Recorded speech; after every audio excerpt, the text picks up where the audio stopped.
Power of practice, অনুশীলনের ক্ষমতা। নমস্কার, আমি সঞ্জয় কুমার মজুমদার, সহকারী অধ্যাপক, অর্থনীতি বিভাগ, Kalkini Syed Abul Hossain college. Dear learners, আশা করি তোমরা সবাই ভালো আছো, আমিও ভালো আছি। দ্য পাওয়ার অফ প্র্যাকটিস, অনুশীলনের ক্ষমতা। অনুশীলন, প্র্যাকটিস। প্র্যাকটিস হচ্ছে কি? একই জিনিস বারবার করা। একই জিনিস বারবার করা। কতক্ষণ করতে হবে? তুমি যতক্ষণ সেই বিষয়টাকে আয়ত্ত করতে না পারছো ততক্ষণ করতে হবে। তাহলে এই প্র্যাকটিসের বিশাল পাওয়ার আছে, ক্ষমতা আছে। 150 কিলোমিটার বেগে বোলাররা বল করে।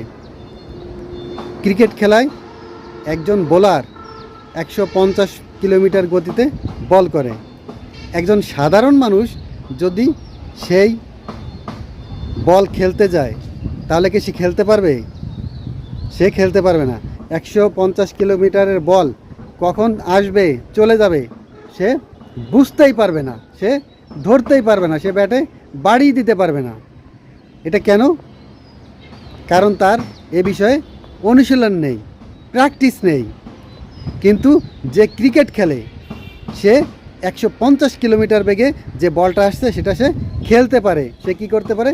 সেটাকে ছক্কাও মারতে পারে। কেন পারে? কারণ সে প্র্যাকটিস করে, বারবার অনুশীলন করে। সে 150 কিলোমিটারের বল কিভাবে খেলতে হয় এটা সে কি করছে?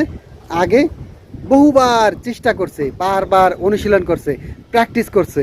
প্র্যাকটিস করতে করতে তার এমন অবস্থা হয়েছে যে 150 কিলোমিটার গতিতে যদি বল আসে সে ছক্কা মারতে পারে।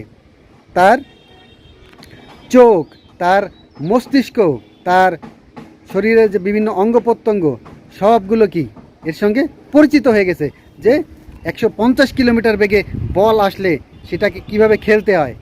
এটা সে প্র্যাকটিস, অনুশীলনের মাধ্যমে আয়ত্ত করতে শিখে গেছে। কিন্তু একজন সাধারণ মানুষ যদি এই 150 কিলোমিটারের বেগে যে বলটা আসছে সেটা যদি সে খেলতে যায়, সে খেলতে পারবে না। সে কখন যে বলটা চলে আসছে, কখন চলে যাবে, সে সেটা বুঝতেই পারবে না। এর পিছনের কারণ হচ্ছে কি? বারবার অনুশীলন।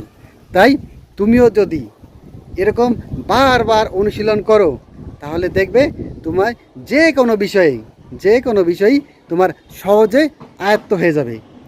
তাহলে 150 কিলোমিটার বেগে একটা বল আসছে, এইটা খেলতে হবে একজন ক্রিকেটারের। তাহলে এটা কি অনেক কঠিন না? কিন্তু সে অনুশীলনের মাধ্যমে এটা করতে পারে।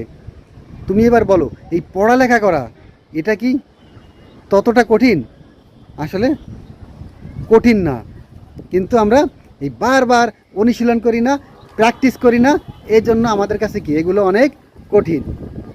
তাহলে তুমি চিন্তা করে দেখো যে তুমি যদি একটু বেশি বেশি করে অনুশীলন করো, কবি কি বলেছে? একবার না পারিলে দেখো শতবার।